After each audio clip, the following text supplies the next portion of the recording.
Bem-vindos a mais um podcast Floripa Inteligente, hoje diretamente do Centro-Sul, na edição 2026 do Summit Cidades, o maior evento de cidades do Brasil. E hoje eu tenho aqui a satisfação de receber o meu amigo Leandro Correia, hoje prefeito de Urubici, a joia da Serra Catarinense, cidade que eu adoro e que também tem trabalhado muito para fazer de Urubici uma cidade mais inteligente. Lê, bem-vindo ao nosso podcast. Olá, Rafinha, olá a todos que nos assistem nesse podcast maravilhoso aqui em nome da Câmara de Floripa, né? É um prazer enorme conversar contigo, a gente que tem muitos anos de amizade e hoje nós aí estamos em missões em cidades diferentes, mas na mesma frequência, né? Você no Legislativo, na capital do estado, e a gente no Executivo, em Urubici, né? Não é a capital da Serra, é Lages, a gente tem um carinho, um respeito enorme, mas a gente compõe os 18 municípios da Serra Catarinense e estamos aí 18 meses na frente da gestão, né? Mostrando aquilo que a gente pode fazer e transformando a nossa amada e bela Urubici. Oh, maravilha. Olê, acho que é importante a gente contar um pouquinho para quem está nos assistindo, né? Eu e o Lê somos amigos desde a universidade. O Lê fazia Direito, eu fazia Economia na Universidade Federal de Santa Catarina, mas meus amigos estavam lá no Direito porque eu era presidente da Juventude do PSDB e a turma lá me bulinava como coxinha, né? Acho que hoje tem uma turma pior por aí, né? O Lê se formou, se tornou um grande advogado em Florianópolis, morava em Florianópolis. Eu fui para o setor público, atuava na iniciativa privada e a gente nunca perdeu essa amizade. E quando se aproximou as eleições, a gente foi para a urna juntos, né? O Lê se elegeu prefeito em Urubici, eu me elegi vereador em Floripa e a gente passou pelas angústias de uma eleição juntos. E aí, nesse sentido, eu quero que tu conte um pouquinho, né? Tu que vem de uma família, né? Teu pai foi prefeito, teu avô foi prefeito, tu um advogado deslanchando, né? E aí veio um chamado para voltar para a Serra, sair de Floripa, voltar para a Serra, para a tua cidade que tu ama, para uma missão. E numa missão super difícil, que era enfrentar uma prefeitura que ia para reeleição, então tu era o azarão, né? E abrir mão de uma carreira que tu tava deslanchando na advocacia. Conta um pouquinho disso. A gente viveu bons momentos na faculdade, né, Rafinha? Foram 17 anos em Floripa, entre faculdade, formação e advocacia, né? Então tivemos bons momentos, mas desde 2024 a gente recebeu esse chamado, né? A nossa família tem esse histórico político, mas nunca de forma contínua. A gente sempre teve a política como missão e não profissão. Então, meu avô foi prefeito há 40 anos atrás, meu pai há 20 e eu agora. Então, a cada geração, nós tivemos 20 anos de interrupção, de certo modo, sem mandato. Então, somente participando das atividades do município e sempre ajudando a nossa população. E quando eu recebi esse chamado, nós tivemos muita conversa, obviamente, com a família, com os amigos, né? E com todos os partidos que à época nos apoiaram para esse pleito, porque é algo realmente muito difícil. E o frio, eu quero saber do frio na barriga, né? Esse é o único, né? Eu costumo dizer que eleição é a experiência mais doida que um ser humano pode viver. E eu posso dizer que Acho que não existe nada mais insano do que uma eleição. É um alto grau de insanidade, né? Um alto grau de loucura. Exposição, tu abre a tua vida, o teu íntimo para as pessoas, para o julgamento, né? Exatamente. Só que, ao mesmo tempo que você vence essa barreira, eu não digo nem ganhar as eleições, e sim participar dela, você entende que você é o próprio controlador da tua vida e que independente daquilo que você faça, mas fazendo as coisas certas e você tendo a convicção de que aquele é o caminho, mesmo as pessoas te criticando, te falando, você na tua mentalidade consegue fugir disso, né? E aí a crítica construtiva, aquele debate saudável, ele te engrandece. E aquilo que você recebe às vezes de ofensa, você não leva para o coração. Eu sempre digo uma coisa, o político, ele não pode se envaidecer no elogio e levar para o coração a crítica. Então, quando você encontra esse equilíbrio, você consegue passar, né, com a tua caravana, enquanto, muito aquele ditado, né, enquanto a caravana passa, os cães latem, né? Então, é mais ou menos isso. E na eleição, isso é muito mais intenso, porque a eleição é emoção. A eleição, quando você entra, se torna time contra outro time. É quase igual ao futebol. E você fala as tuas habilidades, você fala aquilo que você quer para o teu município, mas quando alguém fecha contigo e acredita em ti, tudo que você fala dali para frente começa a fazer efeito para a pessoa que está ouvindo.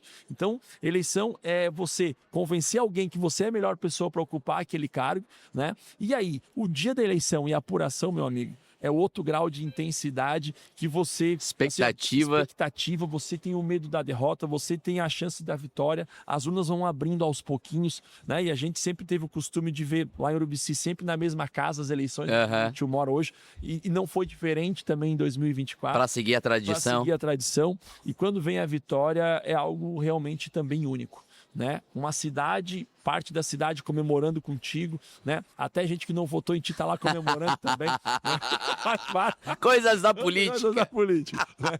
Mas a gente... eu sempre vivia política em casa, sempre vivi do bastidor, né? E assim, foi algo realmente que a gente leva no coração, né? É algo que fica marcado. E a gente, obviamente, foi assim, digamos, a única festa antes de assumir a prefeitura, né? Então a gente passa a eleição... Depois acabou a festa. Comemora, né? E vem o dia Depois vem o abacaxi para descascar. Só abacaxi. Vamos entrar nessa. Mas... Felicidade ganhou a eleição, agora realidade. Assumir uma prefeitura, né, de uma cidade pequena, Urubici, 12 mil habitantes, orçamento em torno de 80, 100 milhões de reais ano. 80 milhões de reais. Então uma média de 7 mil a mês, vezes 12. E os desafios de um território que é, se bobear, maior que o de Florianópolis, né? Com uma produção agrícola, com um turismo forte. O que tu encontrou, né? Qual foi a... Tá, meu Deus, por onde eu começo? Como que foi o teu plano de ação, né? Cara, por onde eu começo? E, vou começar por aqui. Por quê? Porque essas decisões... Qual foi o maior desafio que tu encontrou? Rafinha, desde quando nós chegamos, a gente sempre quis arrumar a porta para dentro. Então, o primeiro momento é entender o mecanismo do bom sentido da prefeitura. Entendeu? Administrativo, contabilidade, financeiro, né? Jurídico. Então, aquilo que realmente as pessoas não enxergam, mas que impactam a política pública lá na frente. E, ao mesmo tempo, a gente não fechou a porta da prefeitura. Então, a gente trabalhou porta para dentro, mas aquela ação na rua, ela tinha que acontecer. Então, eu sempre disse que, desde que nós entramos, nós precisamos remendar o avião voando. A gente não pode paralisar ele. Então, o maior desafio foi você fazer esse encaixe de arrumar a casa, né, a máquina administrativa e, ao mesmo tempo, as secretarias lá na ponta estarem trabalhando a favor do nosso município. E em um ano, a gente pôde arrumar as nossas contas públicas, fizemos reforma administrativa, um plano de carreira e salário para os nossos servidores, fizemos concurso público que há 7 anos não se tinha em Urubici, criamos mecanismos para melhorar a nossa receita de ISS, principalmente no nosso trade turístico que vem crescendo todos os dias, e ao mesmo tempo legalizando cascaleira para o nosso material nos 1.400 quilômetros das estradas de chão que nós temos, captando recurso com deputados e governo do estado, que fechamos os convênios agora antes do período eleitoral, e Urubici já está em obras. Hoje são 27 obras do município que nós começamos entre março e agora, e já estamos nesse mar de transformação de Urubici. Isso tem que ter rotação alta, porque a burocracia dos convênios é difícil, você tem que fazer projeto, você tem que licitar, você tem que arrumar toda a papelada. Rolê, dá uma respirada. Vamos respirar. Assim, o prefeito há 1 ano e meio à frente de uma cidade. A gente está num evento aqui hoje, num evento sobre cidades. A gente está num podcast sobre cidades inteligentes. A gente está falando aqui sobre tecnologia, inovação, ESG, inteligência artificial, enfim, uso de sistemas. E tu tá me descrevendo um varejo gigantesco. Perfeito. Como numa cidade debater o uso de IA, diminuir burocracia, quando tu tens o desafio de regularizar uma cascalheira para levar cascalho para a rua do interior que vai transportar a produção de milho do produtor rural, que vai ser o ganha-pão dele. Tu tocou no principal desafio de um prefeito de município pequeno. Você tem o operacional e esse varejo que é diário e te consome muito tempo, e para isso você tem que fazer milagre, que é você montar um bom time com um orçamento super limitado, né? Super apertado e salários pequenos, para você poder pensar no estratégico, na estruturação do município e na transformação, pensando a baixo, médio e longo prazo. Então, eu falei rapidamente sobre esse varejo, que tu pediu para eu respirar, Não, né? respira. Mas nós estamos pensando no estratégico também. Hoje, nós estamos fazendo um planejamento para Urubici 2050, pensando nesse a longo prazo, né? Nós estamos também criando plataformas e mecanismos integrando inteligência artificial na gestão do município. Nós queremos com que a IA tenha maior proximidade com o cidadão urubiciense, para que aquela recepcionista que eventualmente você tem, ou a ouvidoria que você tem lá na ponta do município, a IA esteja com a mentalidade do urubiciense, Sim. conheça as entranças da administração pública e ela possa fazer essa conexão entre a prefeitura e o cidadão. E eu te pergunto, né? A gente está falando de IA e tal, mas às vezes a infraestrutura básica de deficiência, né? Estamos falando de energia que cai direto, né? E eu vi teus vídeos, né? Os investimentos que tu tens conseguido levar para Urubici, para energia elétrica se manter. Né? Então, e a gente está falando de básico, né? E fibra ótica para levar as conexões rápidas para que o cidadão consiga conectar a IA, sinal de internet, Wi-Fi, 3G, 4G, 5G, né? Como falar de cidade 4.0, 5.0, cidade inteligente conectada, quando a gente tem os desafios básicos a vencer? Então, Rafinha, é o remendar o avião voando, né? Tu tem que pensar na tecnologia e na inovação, que é o que a gente debate aqui no Summit Cidades, principalmente, junto com esse desafio diário de transformação, principalmente na infraestrutura. Então, hoje, nesses 18 meses, além de todas as obras que nós estamos fazendo, sim, nós conseguimos aí, junto ao governo do estado, um investimento de 140 milhões de reais da Celesc, para nós melhorarmos a nossa energia, subestação e uma nova rede de alta tensão, né?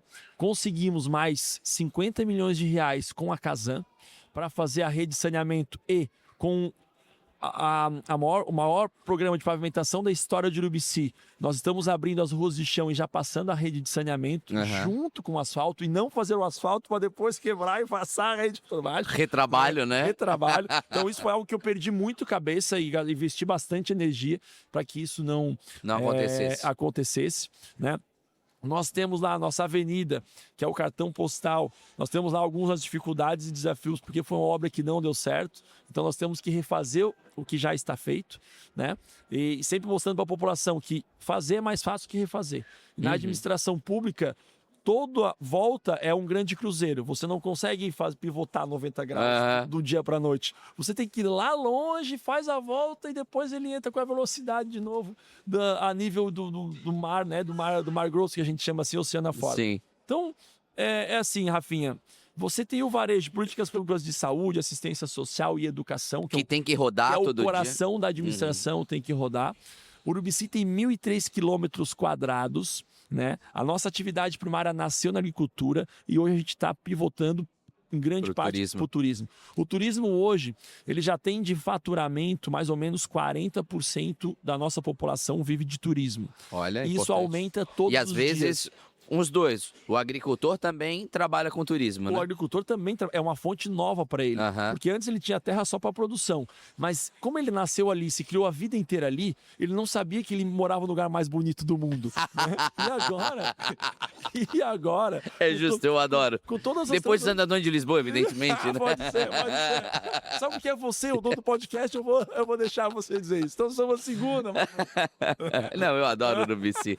No inverno é o lugar mais mais bonito do mundo. E aí, Rafinha, hoje ele tem a sua pousada e ele mostra a beleza do vale dele, a beleza da montanha, cobra a entrada Sim. para entrar na sua propriedade. É uma fonte de renda maior. E o turista A primeira dama tem um pomar, inclusive, que eu recomendo. Pomar congelado. É muito legal. Então, Olê, gente queria ficar aqui falando muito mais, né? Mas encaminhando para a conclusão. Estás há 1 ano e meio à frente de Urubici e na edificação de cidades inteligentes, né? O que o catarinense, o que o urubiciense pode esperar de Urubici no final do teu primeiro mandato? uma grande transformação econômica, uma grande transformação de infraestrutura e um posicionamento de Urubici dentro do estado, dentro do Brasil e internacionalmente como uma grande realidade turística, com as nossas belezas naturais, com o nosso jeito de ser, com as nossas tradições, mostrando que Urubici, o porquê que Urubici é a cidade mais acolhedora do Brasil e que a médio, longo prazo, né, nós seremos também aí junto com a Serra Catarinense, essa grande potência junto com a Serra Gaúcha. Qual vai ser qual é a grande entrega do Leandro lá no final do mandato? O que tu, assim, ó, isso aqui eu vou entregar e vai ser o orgulho do meu mandato? Infraestrutura em Urubici, asfalto, pavimentação, ciclovias, calçadas, principalmente na Avenida Adolfo Konder. Investimento, uma cara urbanística diferenciada para Urubici. Nós temos muitas belezas naturais fora dela, mas nós temos que fazer uma infra capaz de fazer com que o nosso povo entenda que a nossa cidade também é bonita, área urbana, não só área rural. Bom, agradecendo o Leandro Correia, agradeço a você que nos acompanhou e logo mais um episódio do Floripa Inteligente. Muito obrigado. Abraço a todos.